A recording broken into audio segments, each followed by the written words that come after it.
Halo anak-anak, salam sejahtera untuk kita semua. Bertemu lagi dengan Mister ya di video pembelajaran. Kali ini Mister akan menjelaskan tentang konflik sosial. Ya, materi ini adalah lanjutan dari video pembelajaran kita sebelumnya, yaitu tentang pluralitas. Ya, oke, kita akan mulai dari pengertian konflik terlebih dahulu. Nah, secara sosiologis, konflik adalah suatu proses sosial antara dua orang atau lebih yang berusaha menyingkirkan pihak lain dengan jalan menghancurkan atau membuatnya tidak berdaya. Ya. Nah, menurut salah satu tokoh, Surjono Sukanto, ya, maka konflik itu adalah suatu proses sosial individu atau kelompok yang berusaha untuk memenuhi tujuannya dengan jalan menantang pihak lawan yang disertai ancaman dan atau kekerasan. Oke, itulah pengertian dari konflik. Nah, berikutnya Mister akan jelaskan tentang faktor pendorong terjadinya konflik. Ya, jadi ada beberapa faktor pendorong yang membuat terjadinya suatu konflik di masyarakat. Yang pertama adalah perbedaan budaya. Nah, perbedaan budaya ini bisa mengakibatkan terjadinya suatu konflik di mana jika budaya satu dengan budaya yang lain itu memiliki perbedaan pandangan gitu ya. Jadi hal tersebut bisa mengakibatkan terjadinya konflik. Contohnya misalnya ya, jika dilihat dari perbedaan budaya, ya, ada di daerah tertentu kalau makanan yang enak itu pada saat makan itu harus bersuara chop chop chop chop gitu ya, itu tandanya dia makan dengan enak dan itu menghargai orang yang membuat masakan tersebut gitu ya, atau makanan tersebut. Tapi ada di daerah yang lain itu memiliki kebudayaan itu atau tradisi itu tidak sopan. Kalau makan itu harus tenang, tidak boleh cuap-cuap makannya. Walaupun makanannya enak, itu tetap tidak seperti itu, gitu ya. Nah, ini perbedaan pandangan seperti ini atau perbedaan budaya seperti ini bisa menimbulkan suatu konflik, gitu ya. Nah, itu sederhananya. Oke, berikutnya perbedaan individu. Nah, ini tentu kalian sendiri dalam pertemanan kalian juga akan menemukan teman-teman yang berbeda-beda gitu ya, dari sikapnya, karakternya, ya, kebiasaannya dia, hobinya. Jadi berbeda-beda. Nah, perbedaan individu ini bisa juga mengakibatkan terjadinya konflik. Ya, contohnya kalian di dalam kelas lah, pada saat kalian masuk seperti biasa, kalian di dalam kelas pernah ada kalian melaporkan, Mister dia ribut sekali, saya nggak bisa belajar. Tapi kalau waktu dipanggil, kenapa kamu ribut? Saya bisa belajar pada saat keadaan ribut.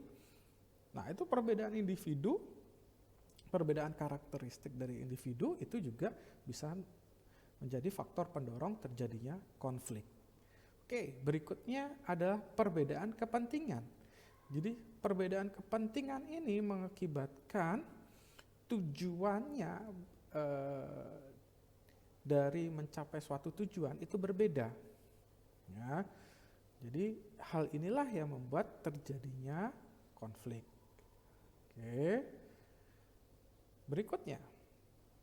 Nah, tadi kita sudah belajar yang namanya faktor pendorong dari terjadinya konflik sosial. Sekarang Mister akan jelaskan bentuk konflik sosial. Dan yang pertama, bentuknya itu dilihat dari cakupannya. Oke, itu ada dua, horizontal dan vertikal. Nah, yang horizontal berarti konfliknya terjadi dengan status sosial atau status pekerjaan yang sama. Jadi status di masyarakat sama, itu berarti horizontal. Nah, yang vertikal adalah konflik yang terjadi dengan orang atau individu yang lain atau kelompok yang berbeda gitu ya, berbeda status sosialnya gitu ya. Oke. Berikutnya, setelah dilihat dari cakupannya, dilihat dari subjeknya. Nah, subjeknya yang pertama intrapersonal. Ini adalah konflik yang terjadi di dalam dirimu sendiri.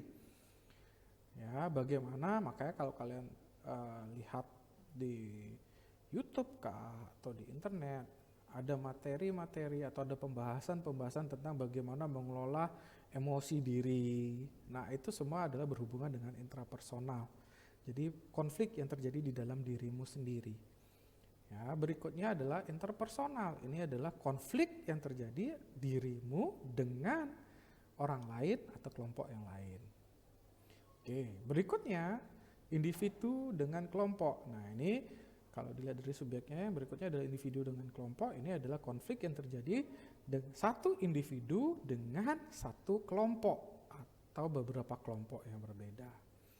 Oke, nah berikutnya antar kelompok. Jadi yang terjadinya konflik antar kelompok satu dengan kelompok yang berbeda.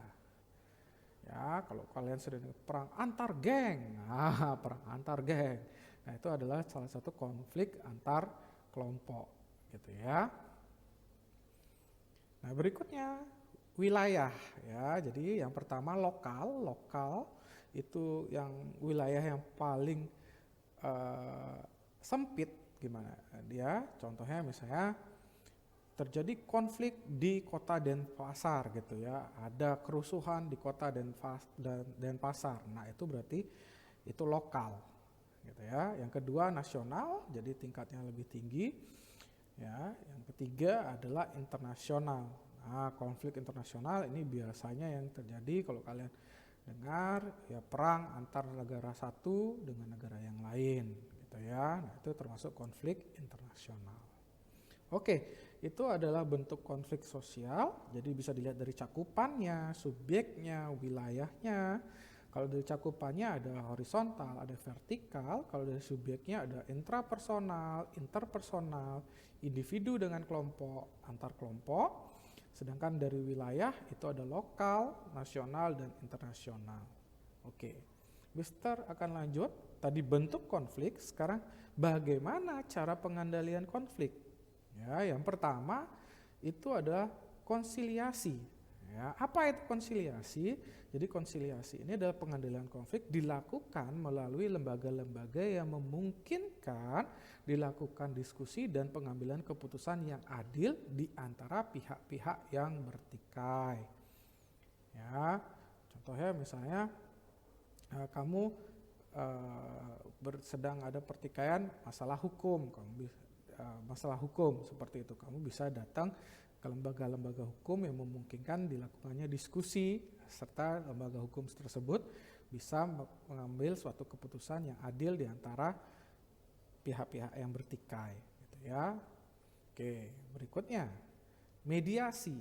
Nah, kalau dari mediasi, bagaimana cara pengendalian konflik di mana kedua belah pihak yang berkonflik sepakat untuk menunjuk pihak ketiga sebagai mediator. Jadi mediator di sini sebagai penengahnya ya, di mana pihak ketiga akan memberikan nasihat-nasihat tentang cara terbaik menyelesaikan pertentangan mereka. Jadi pada saat terjadi konflik, ya anggaplah dengan individu A dengan individu B, mereka tidak bisa menyelesaikan konflik tersebut, mereka melibatkan pihak ketiga gitu ya sebagai mediator. Nah, tapi tugasnya di sini karena di bagian mediasi ini, mediator tuh hanya bertugas sebagai memberikan masukan atau nasihat supaya dia bisa menyelesaikan permasalahan atau konflik yang terjadi. Ya, nah berikutnya adalah arbitrasi, di mana di sini adalah cara pengendalian konflik di mana kedua belah pihak yang berkonflik menerima kehadiran pihak ketiga untuk mengambil keputusan-keputusan yang harus dipatuhi oleh kedua belah pihak. Jadi kalau arbitrasi ini dia menerima atau mencari pihak ketiga untuk mengambil keputusan-keputusan yang dapat menyelesaikan permasalahan atau konflik yang terjadi. Nah, bedanya dengan mediasi, kalau mediasi pihak ketiga hanya memberikan masukan atau nasihat bagaimana cara menyelesaikan konflik. Kalau di arbitrasi, pihak ketiga menyelesaikan konflik dan keputusan pihak ketiga harus diikuti oleh pihak-pihak yang sedang berkonflik. Oke, jadi itu bedanya mediasi dengan arbitrasi.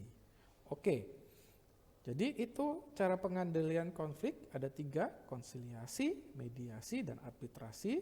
Kalau kamu mau ngambil suatu keputusan menyelesaikan konflik dengan konsiliasi, berarti kamu mendatangi suatu lembaga-lembaga yang memungkinkan kamu melakukan diskusi, sehingga pengambilan keputusanmu itu adalah adil di antara pihak-pihak yang bertikai, gitu ya. Kalau mediasi berarti kamu mengundang pihak ketiga sebagai mediator dalam penanganan konflik yang terjadi, tetapi fungsi mediator di sini hanya memberikan nasihat atau masukan untuk bagaimana cara menyelesaikan pertentangan atau konflik yang terjadi. Nah, arbitrasi berarti kamu mengundang pihak yang ketiga sebagai penyelesai konflik, di mana pihak ketiga ini mengambil keputusan untuk penyelesaian konflik dan pihak yang berkonflik harus mengikuti keputusan dari pihak ketiga tersebut. Oke, itu saja penjelasannya Mister tentang konflik sosial. Terima kasih, Tuhan Yesus memberkati.